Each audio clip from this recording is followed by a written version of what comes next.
दोस्तों नमस्कार। दोस्तों आज तो एक ऐसे सच से आप रूबरू हो जाइए जिसमें एक तरफ गरीबी है, मुफलिसी है, जिंदगी जीने की त्रासदी है, सिर्फ मवाद है और उसके बाद मौत है, और दूसरी तरफ रईसी है, चकाचौंध है, उल्लास है, उत्साह है, करोड़ों रुपए की हवाई उड़ाने हैं। यानी एक तरफ एक लंबी कतार मौत की है, दूसरी तरफ एक बड़ी कतार रईसी की है, और इन दोनों के बीच खड़े होकर दुनिया के सबसे बड़े लोकतांत्रिक देश के नागरिक के तौर पर आज हम और आप इस बात को लेकर भी संवाद करेंगे, ये लोकतंत्र है या राजतंत्र की स्थितियां हैं। क्योंकि इन परिस्थितियों में आजादी के बाद भारत कभी नहीं रहा है जिसमें इतनी असमानता या जिंदगी जीने के तौर तरीके में इतने असंवेदनशील होकर अपने ही सरोकारों में लोग सिमटे हुए हैं, और सिमटे भी लोकतांत्रिक व्यवस्था में वह लोग जो एक तरफ बहुसंख्य तबका है जिसने अपने शासक को चुना और शासक ने खुद को प्रधान सेवक कहा और उसने करोड़ों रुपए सिर्फ और सिर्फ अपनी उड़ानों में खर्च कर दिए। और यह एक संयोग है कि अगर मौजूदा वक्त में पूरी दुनिया इस तरह के वायरस से प्रभावित ना होती, भारत के भीतर चाहे जितनी भी बुरी स्थिति होती, हो सकता है मौजूदा वक्त के प्रधान सेवक भारत में नहीं होते। 195 दिनों से विदेश यात्रा उन्होंने नहीं की है। आप हैरत में आ जाएंगे, 195 दिनों से विदेश यात्रा नहीं की है तो कौन सी बड़ी बात है, 6 ही महीने तो हुए। यकीन जानिए बीते 6 बरस का सफर इस देश की सत्ता के साथ सिर्फ उड़ान भरने का रहा है। करोड़ों अरबों रुपए फूके गए हैं उसमें, और मौजूदा वक्त में हम यात्रा कर रहे लोगों को 16 रुपए का टिफिन नहीं दे पाते हैं जिसमें चावल होगी, रोटी होगी, 2 केले होंगे, पीने का पानी होगा, यह भी दे पाने की स्थिति में नहीं है। किस कतार से आज बात शुरू की जाए, या इन दोनों कतार से पहले एक जानकारी आपको दें। लाल बहादुर शास्त्री जनवरी के महीने में जब सोवियत रूस पहुंचे थे, ताशकंद समझौता, उस समय वहां के नेता सोवियत नेता निकोलाई कोसिजिन ने देखा कि लाल बहादुर शास्त्री के पास सिर्फ एक खादी का कोट है। उन्होंने किसी तरीके से करके वह एक अपनी तरफ से गर्म ओवरकोट शास्त्री जी को प्रेजेंट करवा दिया। और 3 जनवरी 1966 को जब एक सांस्कृतिक कार्यक्रम था जिससे शुरुआत होनी थी, उसमें उन्होंने देखा कि लाल बहादुर शास्त्री फिर खादी का ही कोट पहनकर आए हैं। तो निकोलाई कोसिजिन ने उनसे जाकर पूछा, क्या मेरा दिया हुआ कोट आपको पसंद नहीं आया? शास्त्री जी ने कहा, कोट तो बहुत पसंद आया, बेहद गर्म है, बेहद आरामदायक भी है, लेकिन मेरे साथ जो एक अधिकारी आए उनको तो कोट ही नहीं लाए हैं, तो मैंने वो कोट उन्हें दे दिया है। एक चिंता, एक सरोकार, एक साथ खड़े होने की परिस्थितियां देश के प्रधानमंत्री की क्या होती है, ये अलग अलग दौर में हो सकता है कई जगहों से चीजें निकल कर आए, लेकिन मौजूदा सच इतना भयावह हो सकता है। हम जिस भी कतार से शुरू करें उसमें हमें लगता है कि शुरुआत में उस बहुसंख्य तबके का जिक्र आज पहले कर दें, क्योंकि जो तस्वीरें उभर कर आ रही हैं, जो अखबारों में लिखा जा रहा है, जो सोशल मीडिया में विजुअल्स चल रहे हैं, टेलीविजन स्क्रीन पर जो विजुअल रेंग रहे हैं, वो बड़े न्यूनतम हैं। और जानकारियां जब आती हैं, उन जानकारियों को जब आप एक साथ जमा करते हैं तो आपके भीतर एक अजीबोगरीब सी धड़कन महसूस होगी। आप सोचेंगे ऐसी स्थिति भारत की है। जी, आज इसी बात के जिक्र से हम शुरुआत करते हैं। कई तस्वीरें आपने देखी, मसलन मुजफ्फरपुर रेलवे स्टेशन पर अरवीना खातून 26 साल की जिसकी मौत हो गई। कई जानकारियां आपने पढ़ी, लेकिन उसके भीतर जब आप जाकर हासिल कीजिएगा जानकारी, अहमदाबाद से अरवीना खातून चढ़ी, उन्हें जाना था कटिहार। रेलगाड़ी जब छपरा पहुंची, छपरा रेलवे स्टेशन तक वो जीवित थी, और रेलवे स्टेशन से बाहर निकलते निकलते रेलगाड़ी में उनकी मौत हो गई। मुजफ्फरपुर का रेलवे स्टेशन उसके बाद आता था। उस रेलवे स्टेशन पे कोई स्ट्रेचर नहीं, कुछ नहीं, उनके शव को उठाया गया, जमीन पर रख दिया गया। 1 साल का बच्चा बार बार चादर को उनकी हटा रहा था, जिस चादर को कफन मानकर ढक दिया गया था। सोच रहा था माँ जिंदा है, माँ जग जाएगी। एक 3 साल का दूसरा बेटा जो पानी की बोतल हाथ में लिए पानी के लिए भटक रहा था। दोनों को नहीं पता है माँ मर गई है। मौत क्यों हुई? भोजन नहीं मिला, पानी नहीं मिला। रास्ते भर अहमदाबाद से सफर करते हुए वहां भोजन पानी नहीं मिला। दूसरी महिला, यह भी कटिहार की, उरेश खातून, लेकिन इनकी मौत सूरत से निकली पूर्णिया ट्रेन पर चढ़ी बेगूसराय में मौत हो गई। उसके बाद मानसी रेलवे स्टेशन पड़ा, वहां उनकी बॉडी को उतारा गया। इन्हें कटिहार जाना था। मौत बीच में क्यों हुई? भोजन नहीं मिला, खाना नहीं मिला। वशिष्ठ महतो 70 बरस के, इनकी मौत मुंबई से दरभंगा जाने वाली ट्रेन में दानापुर, पटना से सटे हुए दानापुर में हो गई। हालांकि ये दिल के मरीज भी थे, लेकिन इनकी मौत किस वजह से हुई? डिहाइड्रेशन होते चला गया, पानी नहीं मिला। बनारस का मंडुआरी धी जो है, वहां पर दशरथ प्रजापति 30 साल के, राम रतन रघुनाथ 55 साल के। दशरथ जौनपुर के रहने वाले, राम रतन रघुनाथ आजमगढ़ के रहने वाले, मुंबई से बनारस के लिए चले थे और बनारस से ठीक पहले पहुंचते पहुंचते इन दोनों की मौत हो गई। वजह? भोजन नहीं मिला, राशन नहीं मिला। भूषण सिंह 58 साल के, सूरत से बलिया के लिए निकले और सारण पहुंचते पहुंचते इनकी मौत हो गई। वजह? भोजन नहीं मिला, पानी नहीं मिला। राम अवध चौहान 45 साल के और इनके साथ एक और शख्स थे, उनके नाम की जानकारी नहीं मिल पाई, लेकिन ये झांसी से चले थे गोरखपुर के लिए और कानपुर पहुंचते पहुंचते इनकी मौत हो गई। लेकिन जानकारी वही, राशन नहीं, भोजन नहीं, कुछ खाने को मिला नहीं। मोहम्मद इरशाद 4 साल का लड़का दिल्ली से चला था मुजफ्फरपुर के लिए, 39 घंटे इस रेलगाड़ी में लगातार सफ़र कर रहा था। मुजफ्फरपुर पहुंचते पहुंचते इसकी मौत हो गई। 19 साल का एक मजदूर जिसकी मौत गुमला में हो गई, वहां भी उसको भोजन नहीं मिला, यह भी गुजरात से निकल कर आ रहा था, मौत हो गई। ये एक लंबी कतार है और ऐसे लोगों की कतार है जिसके लिए आपके जहन में ये सवाल होना चाहिए कि इतनी मौतें अगर हो रही हैं तो क्या हमारी गवर्नेंस कुछ कर पाने में सक्षम नहीं है क्या? हम इसके भीतर जब लोगों से जानकारी हासिल कर रहे थे तो कई जानकारियां निकल कर आई। कुछ जगहों पर एक पैकेट खाने का दिया जा रहा था जिसमें 100 ग्राम खिचड़ी थी, कुछ जगहों पर 3 रोटियां और अचार भी दिया गया है। ऐसा नहीं है किसी भी ट्रेन में नहीं दिया गया कुछ जगहों पर। 2 केले 2-2 बार दिए जाने चाहिए थे। पानी जो 50 पैसे का आता है वो पौच होता है। उसको जब जोड़ के हमने निकालना शुरू किया कि कितना पैसा खर्च होता अगर सबको दिया जाए, तो एक ट्रेन में लगभग एक डब्बे में जिसमें 72 लोग बैठ सकते हैं, ऐसे 18 डब्बों को एक एवरेज निकाला गया जो श्रमिक ट्रेन चल रही है। श्रमिक ट्रेन चलने का जो पूरा आंकड़ा जो रेलवे मिनिस्ट्री ने दिया है, वो आंकड़ा है कि एक ट्रेन चलाने में उन्हें 80 लाख खर्च होते हैं। तो 2570 ट्रेन उन्होंने चलाई है जो अभी भी चल रही है, आगे भी चलेगी। उसमें खर्च आ रहा है लगभग 2056 करोड़ रुपए का। इसमें से रेलवे का कहना है कि हम लोग बेयर कर रहे हैं 1747 करोड़ रुपए। अच्छी बात है, लेकिन अब इसकी माइन्यूट परिस्थिति को समझना शुरू कीजिए। सरकार कह रही है, रेलवे मिनिस्टर कह रहा है, एक ट्रेन चलाने में 80 लाख रुपए खर्च होते हैं। 80 लाख अगर खर्च होते हैं और एक ट्रेन में अगर 18 डब्बे लगे हुए हैं, हर डब्बे में अगर 72 लोग बैठे हुए हैं, तो लगभग 1296 लोग उसमें बैठे हुए हैं। 1296 लोगों के हिस्से में प्रति व्यक्ति अगर 80 लाख को आप डिवाइड करेंगे तो 6172 रुपए आएंगे। अब आप कल्पना कीजिए, 6172 रुपए का एक टिकट अगर आप लेते हैं तो एसी के सेकंड क्लास में दिल्ली से अगर आप बैठते हैं तो तिरुवनंतपुरम तक जा सकते हैं।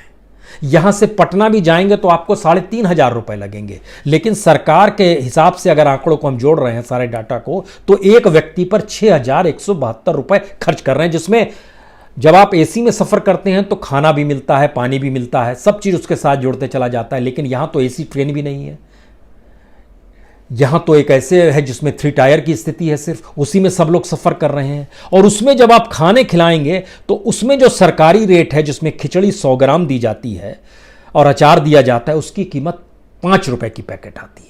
या फिर 3 रोटी और अचार दिया जाता है तो वह भी 5 रुपए का आता है। अगर मान लीजिए 2-2 बार खाना दिया जाता तो एक व्यक्ति के हिस्से में आता 10 रुपए। 2 केले दिए जाते हैं तो 2-2 रुपए के 2-2 केले के हिसाब से आते 4 रुपए। पानी का पौच जो 50-50 पैसे पड़ता है, जो पौच दिया जाता है, अगर वो मान लीजिए हर व्यक्ति को 4-4 पौच भी दिया जाता तो भी वो 2 रुपए का आता। तीनों मिला दीजिएगा तो 16 रुपए एक व्यक्ति पर आते हैं। एक व्यक्ति पर 16 रुपए हैं और एक ट्रेन के भीतर सफर करने वाले 1296 लोग अगर हैं, इन सबको अगर मिला दीजिएगा तो लगभग खर्चा कितना आएगा? सिर्फ 20,000 रुपए। यानी 20,200 और 20,100 रुपए के लगभग खर्चा भी नहीं आता, उससे भी कम आ रहा है, 20,000 से भी कम का आएगा, 19,800 रुपए का खर्चा आएगा। अगर ये खर्चा आ रहा है और सरकार ने तो 1200 लोगों को ही कहा है कि हम उतने को सफर करा रहे हैं, तो उस हिसाब से तो एक ट्रेन में 1200 लोग अगर सफर कर रहे हैं तो उन पर खर्चा आता है 19,200 रुपए। और 19,200 रुपए के हिसाब से अगर 2,570 ट्रेनों में आप इस देश के तमाम 1200 लोगों को खिलाते चल रहे हैं तो भी खर्चा आपके पास आता है 4,93,44,000। 4,93,00,000, इसको आप 5 करोड़ मान लीजिए। और उसके बाद हम आपको उस सफ़र पर लिए चल रहे हैं ये बताते हुए कि दरअसल ये 5 करोड़ के खर्चे में कोई भूखे नहीं मरता, सबको खाना मिलते रहता जो न्यूनतम देने की स्थिति है। और अगर आप इसको डबल कर दें, कुछ अच्छा खाना देने लगे, तो चलिए 8 करोड़ 10 करोड़ दे देंगे आप। अब आप आइए जिसका जिक्र हम आपसे करना चाह रहे थे कि इस देश के भीतर का सच क्या है। इस देश के भीतर का सच यह है कि इस देश के प्रधानमंत्री अपने 6 साल के दौर में, जो नवंबर के बाद चीजें ब्रेक लग गई है, हर 10-11 दिन के बाद विदेश यात्रा पर ही रहे। और ये प्रधानमंत्री हमारे ऐसे हैं जिन्होंने हर प्रधानमंत्री को मात दी है, इंदिरा गांधी को मात नहीं दे पाए। इंदिरा गांधी लगभग 16 साल तक सत्ता में रही, उन्होंने लगभग 119 देशों की यात्रा की। 119 देश में वह देश भी हैं जिस पे कई बार यात्राएं की हो गई। नेहरू ने 68 देशों की यात्रा की, इंदिरा गांधी ने 119 देश की यात्रा की, अटल बिहारी वाजपेयी ने 48 देश की यात्रा की, मनमोहन सिंह ने 10 साल में 93 देशों की यात्रा की, और 6 बरस से कम की स्थिति में प्रधानमंत्री मोदी ने 116 देश की यात्रा की। यानी 60 के लगभग यात्रा और 116 देश उन्होंने कवर किए। और जो खर्चों का सिलसिला है, हमने जब आपसे यहां पर जिक्र किया कि अगर ये भोजन दे देते तो लगभग जनता के हिसाब से जनता भोजन देते तो 5 करोड़ है, बेहतर भोजन देते तो लगभग 8 करोड़ है या 10 करोड़ है, उस हिसाब से सोचिए, आप सोचना शुरू कीजिए कि इतना भोजन देते। लेकिन इन सब के साथ आप ये सोचिए कि भारत के प्रधानमंत्री सिर्फ नेपाल जो जाते हैं, नेपाल की यात्रा 11-12 मई 2018 अधिकतर नेपाल की यात्रा इन्होंने की है इंडियन एयरफोर्स के विमान से। लेकिन 2018 में ये चार्टर्ड लेकर गए, जो भारत सरकार के प्रधानमंत्री को जो मिल जाता है, उस पर जो खर्चा दिखाया गया, जो बिल निकल कर आए, वह 1,61,09,298 रुपए के। नेपाल जो सबसे नज़दीक है, वहां पर भी एक दिन की यात्रा का खर्चा 1.5 करोड़ से ज़्यादा कहा जाता है। लगभग 4 यात्राएं नेपाल की पिछले 6 बरस के भीतर में। चीन जिससे खटपट चल रही है, उस चीन की पिछले 5.5 साल के 6 साल के दौर में 5 यात्राएं की। और चीन का खर्चा 2018 में 5 यात्राओं में से 2 यात्राओं के डाटा हम आपको देते हैं। चीन की यात्रा इन्होंने 26 से 28 अप्रैल यानी 2 दिन वहां रुके थे 2018 में। खर्चा आया 6,07,46,000 का। और 2 महीने बाद 9 और 10 जून को फिर ये गए 2018 में, तब खर्चा आया 7,83,00,000। एक ही जगह गए, पहली बार में ज्यादा दिन रुके, दूसरी बार में कम दिन रुके, खर्चा लगभग 1.5 करोड़ कैसे बढ़ गया ये कोई नहीं जानता है। एक वक्त में 6,07,00,000, दूसरे वक्त में 7,83,00,000। अमेरिका की यात्रा हम इसलिए भी जिक्र आपसे करना चाहते हैं क्योंकि जब भारतीय जो फंसे हुए थे उनको जो लाया जा रहा था विमान से, तो अमेरिका का किराया रखा गया था 1 लाख रुपए। 1 लाख रुपए एक व्यक्ति देकर एक विमान में 200 लोग बैठ रहे थे पूरे विमान में। उसका खर्चा हो जाता है तकरीबन 200 लोग अगर बैठेंगे तो 2 करोड़ खर्चा हो गया। उस 2 करोड़ खर्चे को देकर अगर आप अकेले उस पूरे विमान को हायर करके अमेरिका आ सकते हैं और जा सकते हैं, यानी 4 करोड़ खर्चे आने जाने का हो गया। लेकिन अमेरिका का खर्चा प्रधानमंत्री मोदी जब सितंबर 2014 में करते हैं तो खर्चा आता है 19 करोड़ 4,60,000 का। और जब 2019 5 साल बाद जब आखिरी यात्रा वो सितंबर के महीने में की थी पिछले साल सितंबर 2019 में, तब खर्चा आया था 23,27,09,000 का। तो ये दिमाग में एक रखना चाहिए कि एक पूरा विमान अगर आपने हायर कर लिया जिसमें 200-300 लोग बैठ सकते हैं, वह भी अगर आप पूरा हायर कर लेते हैं और उसमें अगर हर सीट वाइज भी हायर करते हैं, जब पूरा हायर करते हैं तो सस्ता मिलता है। लेकिन अगर उस लिहाज से लंदन से, जैसे लंदन का किराया रखा गया था 50,000, जिनको जो फंसे हुए थे जिनको यहाँ भारत लाके लेके आ रहा गया, तो उसमें अगर 200 लोग सफ़र करते हैं तो ये तकरीबन 1 करोड़ का खर्चा होगा। 1 करोड़ जाना, 1 करोड़ आना, 2 करोड़। लेकिन उसका ब्रिटेन जाने का खर्चा भी जो है यह भी पार कर जाता है, लगभग 10 करोड़ के लगभग आ जाता है। ये एक पूरा डाटा इस देश के भीतर में प्रधानमंत्री के सफ़र का। और अगर इसको हम आपको आसानी से और समझाना चाहें कि साल दर साल देखिए कि इसमें कोई रियायत नहीं आई है कि आपको ये लगे कि भारत की इकोनॉमिक डामाडोल थी, भारत की आर्थिक परिस्थितियां डामाडोल थी। 2014 में हवाई सफ़र पे खर्चा हुआ 77,91,58,465 करोड़। 2015 में 133 करोड़ से ज्यादा हवाई यात्रा में खर्चा हुआ जो विदेश की यात्रा की गई। इसमें देश के भीतर की यात्राओं का जिक्र भी हम आपसे नहीं कर रहे हैं। 2016 में 76 करोड़ रुपए, 76 करोड़ 26,74,000 खर्च हुए। 2017 में 76 करोड़ 51,84,000 खर्च हुए। 2018 में 113 करोड़ 34,80,000 रुपए खर्च हुए।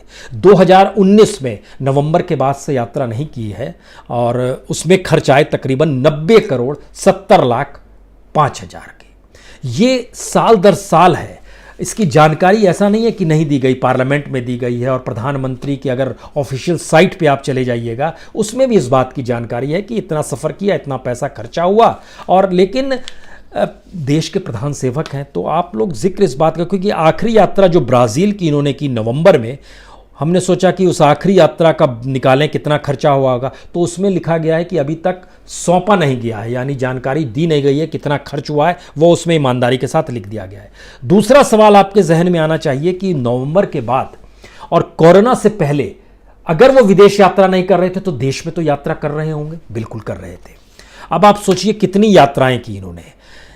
नवंबर में झारखंड ये गए, दिसंबर के महीने में 3 दिसंबर को झारखंड जाते हैं, 8 दिसंबर को महाराष्ट्र जाते हैं, 9 दिसंबर को फिर झारखंड जाते हैं, 14 दिसंबर को उत्तर प्रदेश की यात्रा करते हैं, 17 दिसंबर को फिर झारखंड जाते हैं, 25 दिसंबर को उत्तर प्रदेश में कार्यक्रम है वहाँ पर जाते हैं। इसी तरह जनवरी शुरू होता है तो कर्नाटक जाते हैं, 12 जनवरी को पश्चिम बंगाल जाते हैं, 5 फरवरी को उत्तर प्रदेश जाते हैं, 7 फरवरी को असम जाते हैं, 16 फरवरी को उत्तर प्रदेश जाते हैं, गुजरात जाते हैं 24 फरवरी को। और इन सब के बीच 14 फरवरी के बाद का पूरी यात्रा जो थी, अमेरिकी राष्ट्रपति का आना, उनके साथ इधर उधर की आवाजाही और उन सब के बीच फिर कोरोना वायरस का आ जाना, तो यात्रा रुक गई। और जो आखिरी यात्रा थी वो 22 मई को हुई, जो कि तूफान आ गया जिसमें पश्चिम बंगाल और उड़ीसा जाना पड़ा।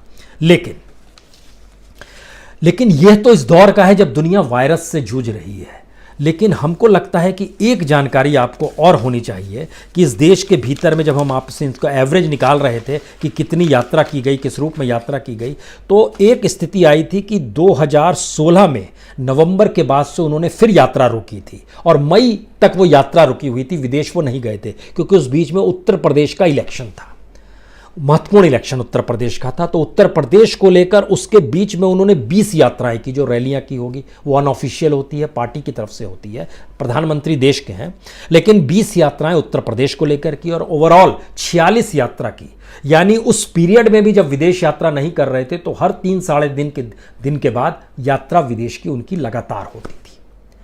और ये खर्चा हो रहा है, देश का ही पैसा खर्चा हो रहा है, ऐसा कुछ नहीं है। पॉलिटिकल पार्टीज के पास भी जो फंडिंग आता है, और बीजेपी सत्ता में है तो फंडिंग आती है तो कॉरपोरेट देते हैं, इंडस्ट्रीज देते हैं, फिर वो सत्ता में आने के बाद उनको कुछ रियायत मिल जाती है। तो कुल मिला के एक साइकिल है जिसमें पैसा इस देश का ही खर्च हो रहा है। और विदेशी यात्राओं का पैसे का जिक्र हमको लगता है यहाँ पर एक यात्रा इसलिए बड़ी महत्वपूर्ण है क्योंकि जो स्विट्जरलैंड की यात्रा थी, इसका जिक्र जानबूझ के इसलिए हम करना चाहते हैं क्योंकि स्विट्जरलैंड में वर्ल्ड इकोनॉमिक फोरम की मीटिंग थी।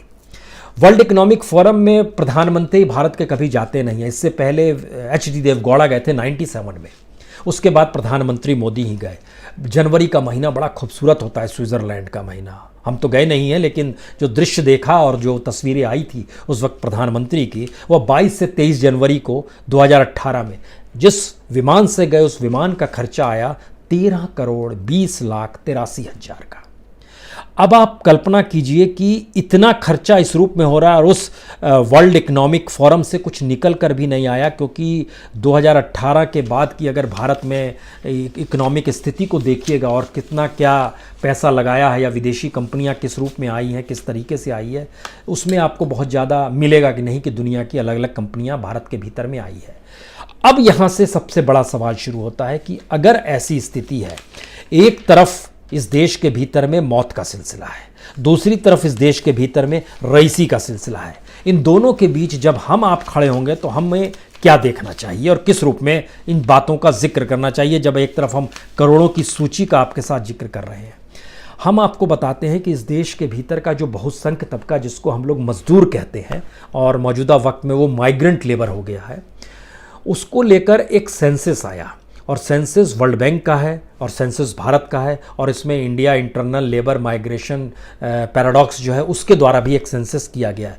उसने इस बात की जानकारी दी कि जो भारत का माइग्रेंट लेबर है वह उसमें से 55% जो लोग होते हैं वो 10 साल से ज़्यादा, यानी कोई कहीं चला गया तो आधे से ज़्यादा तो वहीं के हो जाते हैं। पहली बार वो लोग वापस अपने गांव लौट रहे हैं, क्योंकि पहली बार ऐसी क्राइसिस आई है जो इससे पहले कभी नहीं आई, उन्होंने कभी महसूस नहीं किया। इसका मतलब है कि लेबर्स किस त्रासदी में थे, जहां भोजन नहीं था, रहने का छत नहीं था, पास में पैसे नहीं थे, बाहर निकल नहीं सकते थे, कोई पानी देने वाला नहीं। तो एक तरफ रेलवे के भीतर सफर करते हुए रेलगाड़ी के भीतर मौत का सफर है, और पता नहीं क्यों एक अजीबोगरीब स्थिति है। इस देश में बुलेट ट्रेन का जिक्र हो गया, 5 मिलियन ट्रिलियन हमारी जीडीपी का जिक्र हो गया, लेकिन हम लड़ाई लड़ रहे हैं 16 रुपए का भोजन मिल जाए। हम लड़ाई लड़ रहे हैं कि आप खिचड़ी, केला, पानी ही तो दे दीजिए, 2 रोटियां ही तो दे दीजिए, वह भी दे पाने की स्थिति में क्यों नहीं है? क्या हमारा पूरा इंफ्रास्ट्रक्चर इस दौर में खत्म हो गया है? और ये डाटा बतलाता है कि जितने लोग सफ़र करते हैं और जितने लोग मजदूर के तौर पर जाते हैं अलग अलग जगहों पर, उसमें 55% अगर रह जाते हैं, एक जगह पर चले गए, तो लगभग 5 साल तक के बाद की स्थिति में अगर आप आइएगा तो लगभग 72% लेबर जो है, जो जहां पर जाता है वो 5 साल से पहले नहीं लौटता है। ऐसी तादाद 72% की है। बाकी धीरे धीरे कम होते चले जाएंगे। लेकिन इन सब के बीच में पहली बार जो कॉन्ट्रैक्ट लेबर होते हैं, यानी जो कॉन्ट्रैक्ट लेबर के साथ जो लेकर जाते हैं, उनके साथ जब बातचीत निकल कर आई, कॉन्ट्रैक्टर ने कहा कि उनके पास भी यह स्थिति नहीं थी कि वो मजदूरों को क्या दें, वो खुद अपने तौर पर जल्दी भाग के निकल के आना चाहते थे। लगभग 52% मजदूर इस देश में कॉन्ट्रैक्ट लेबर के तौर पर जाते हैं, जिसमें कॉन्ट्रैक्टर होता है, और पहली बार उन कॉन्ट्रैक्टरों के पास भी भोजन नहीं था। लेकिन दूसरी तरफ की रईसी रुकी नहीं, इस देश की अपनी रईसी चलती है, और इस रईसी के बीच के और जाइएगा तो कितनी बड़ी तादाद में, लगभग 2011 का सेंसस ये बताता है कि 14 करोड़ 61 लाख इस देश के मजदूर पलायन करते हैं, अपने घरों को छोड़ते हैं, और जो लोग छोड़ते हैं उसमें 54% दूसरे राज्यों में चले जाते हैं, आधे से ज्यादा दूसरे राज्यों में चले जाते हैं। अपने ही राज्यों में 43% रहते हैं, और जो भारत छोड़ के जाते हैं वो सिर्फ 3% लोग हैं। यानी दूसरे राज्यों से लौटेंगे जब 14 करोड़ 61 लाख 2011 के सेंसस को बेस भी बनाइएगा तो लगभग 7.5 करोड़ लेबर्स को तो लौटना है। और आंकड़े बता रहे हैं उत्तर प्रदेश में कितने आए साहब, तो पता चलता है लगभग 35 लाख आ गए। बिहार में कितने लोग आए तो उधर से जानकारी मिलती है, नहीं हमारे पास लगभग 12 लाख लोग आ गए। झारखंड से जानकारी मिलती है लगभग 3.5 लाख आ गए। सबको जोड़ना भी शुरू कीजिएगा तो आप 1 करोड़ तक नहीं पहुंच पाइएगा। और यहां तो बहुत क्लियर कट मामला है 2011 के हिसाब से। 2020 में आते आते चीजें बढ़ गई हैं। और इतना ही नहीं, मेल और फीमेल का भी जो ट्रांसफॉर्मेशन है, जो अलग अपने राज्यों में छोड़ के जो दूसरे जगह चले जाते हैं, महिलाओं की तादाद सबसे ज़्यादा है। इस देश में 30 करोड़ महिलाएं लेबर के तौर पर शादी करने के बाद या उससे पहले उस घरों को छोड़कर चली जाती है, जो अलग अलग जगहों पर। इसीलिए जो मौत का सिलसिला है उसमें महिलाओं की तादाद आपको ज़्यादा नजर आएगी, जिनकी तबीयत बिगड़ती चली गई। लेकिन इन सब की दिशा में कौन देखेगा, कैसे देखेगा, कोई जिम्मेदारी लेगा, नहीं लेगा, ले पाने की स्थिति में नहीं आ पा रहे हैं। हम जब इसके पैरेलल में यात्रा करते हैं तो प्रधानमंत्री जब पहली बार इस देश में 2014 में बने थे तो उन्होंने पहली यात्रा भूटान की थी। उस भूटान का खर्चा हमने निकाला, क्योंकि जब हम इधर अमेरिका का खर्चा निकाल रहे थे तो 23 करोड़ तक आ गया खर्चा। लेकिन भूटान की पहली यात्रा, यानी एक तरफ नेपाल है, दूसरा भूटान का हिस्सा सटा हुआ है। भूटान 1 दिन की यात्रा की थी 15-16 जून 2014, और जो हवाई किराए का खर्चा था वह 2 करोड़ 45 लाख 27,465 रुपए। यह एक पूरी लंबी फहरिस्त है, जो सरकारी डाटा है, जो प्रधानमंत्री की वेबसाइट पे मौजूद है, वो डाटा है। और वो सारी चीज़ें बताते हैं कि किस स्थिति में। और आखिरी स्थिति जो डराने वाली इसलिए है क्योंकि सत्ता बेफिक्र है। हमने सत्ता को चुन के सारे अधिकार दे दिए, सारी पूंजी दे दी, पूरा बजट दे दिया, संविधान भी दे दिया। यूनिसेफ और सेव द चिल्ड्रन, इसकी एक रिपोर्ट आई है। ये रिपोर्ट कहती है कि 2019 तक में इस देश के भीतर में जो गरीब बच्चे थे, गरीब बच्चों का मतलब होता है जिनकी उम्र 14 साल से कम हो, और मैक्सिमम इसमें बच्चे माने जाते हैं 7-8 साल के एवरेज के तौर पर निकल कर आते हैं। उसकी रिपोर्ट कहती है 2019 में तकरीबन 58 करोड़ बच्चे गरीब थे दुनिया भर में, और 2020 का डाटा बता रहा है कि यह 2020 दिसंबर तक स्थिति हो जाएगी लगभग 67 करोड़ 67 करोड़ 20 लाख बच्चे दुनिया भर के गरीब होंगे, और इसमें से 2/3 जो स्थिति है वह अफ्रीका, भारत और दक्षिण एशियाई देशों की है। 2/3 यहां के हैं, और इसमें 6 करोड़ जो सबसे ज्यादा गरीब हैं उसमें अफ्रीका और भारत के बच्चों की तादाद है। कौन से भविष्य को गढ़ रहे हैं, किस भारत को गढ़ रहे हैं, और हमने चूंकि जिक्र लाल बहादुर शास्त्री से किया था तो हमें पता नहीं क्यों याद आज भारत के पहले राष्ट्रपति राजेंद्र बाबू भी याद आ गए। भीष्म नारायण सिंह कांग्रेस के नेता हुआ करते थे, 2018 में उनकी मौत हो गई। वो अक्सर किस्सा सुनाते थे कि जब वो यंग थे और राजेंद्र बाबू से मिलने जाते थे तो अक्सर वहाँ पर वो देखते थे कि वो जिस चादर पे सोते हैं वो चादर फटी हुई है, खादी की चादर है। राष्ट्रपति भवन जिनके जो लोग वहाँ की गवर्नेंस को देखते थे, ठीक ठाक करते थे, उन्होंने भीष्म नारायण सिंह जी के मुकाबले उनका ये कहना था कि वह लोग उनसे आग्रह करते थे कि आप राष्ट्रपति जी से कहिए कम से कम चादर फट गई है, हटा तो ले। तो एक बार उन्होंने जाकर कहा। राजेंद्र बाबू का जवाब था कि हमारे लिए तो सबसे बड़ा शहर पटना में रहे, छपरा में रहे, सारण में कौन सा है, तो कलकत्ता है। कलकत्ता में तो हम देखते हैं बोरी बिछा के मजदूर वहीं पर सो जाता है, पटरी पर ही, और बोरी और खादी में कोई एक ही समान है। तो जब इस देश के भीतर में लोग फटेहाल कपड़ों में रहते हैं तो राष्ट्रपति भवन में राष्ट्रपति वैसे रहता है, तो इसमें क्या दिक्कत है। इस देश के प्रधानमंत्री, इस देश के राष्ट्रपति या इस देश में आज़ादी के बाद की सियासत की नींव इतनी रईसी वाली कभी नहीं रही, और इन परिस्थितियों में, मौजूदा स्थिति में इतनी त्रासदी वाली कभी नहीं रही। विभाजन के दौर में भी यह संकट नहीं था। उस दौर में भी, विभाजन के वक्त भी अलग अलग जगहों पर जिस तरीके से भोजन बांटा जाता था, भूखे मरने देने की स्थिति के आंकड़े आपको इस रूप में कभी नजर नहीं आएंगे कि इस तरीके का संकट था कि कोई खाना देने वाला नहीं। और गाड़ी कुछ इस तरीके से रेलगाड़ी चल रही है मानो वो 14 दिन के क्वार्टराइन में सबको रखते हुए चल रही है कि सबको अलग थलग रखना है, क्योंकि यात्राओं का दौर जो 40 घंटे का है वो 90 घंटे में पूरा हो रहा है। जो 52 घंटे का सफर है वो कई दिनों में पूरा हो रहा है। ये कौन सी स्थिति है, और कोई जिम्मेदारी कोई लेने को तैयार नहीं है। मनाइए, इस देश के भीतर में कम से कम हवाई यात्राएं तो थम गई हैं अभी मौजूदा वक्त में, क्योंकि ये डराने वाली स्थिति, और शायद ये एक ऐसा सच है जिस सच से रूबरू हम लोग ना हो, कम से कम हो, इसकी जरूरत है। कम से कम इस देश के नागरिकों को अलग अलग स्टेशन पे ये कह के जाने की इजाजत दे दी जाती कि आप भोजन बांटने चले जाइए, लेकिन यहां तो गवर्नेंस इस तरीके से की गई है, पीएम से सीएम, सीएम से डीएम तक आते आते हर जगह अपने तरह का नियम कायदा है, और उस नियम कायदे को जो तोड़ेगा उसे लाठी पड़ेगी। लेकिन जो भूखे मर रहा है उसे रोटी खिला पाने की स्थिति में भी यह देश नहीं आ पा रहा है। बहुत बहुत शुक्रिया।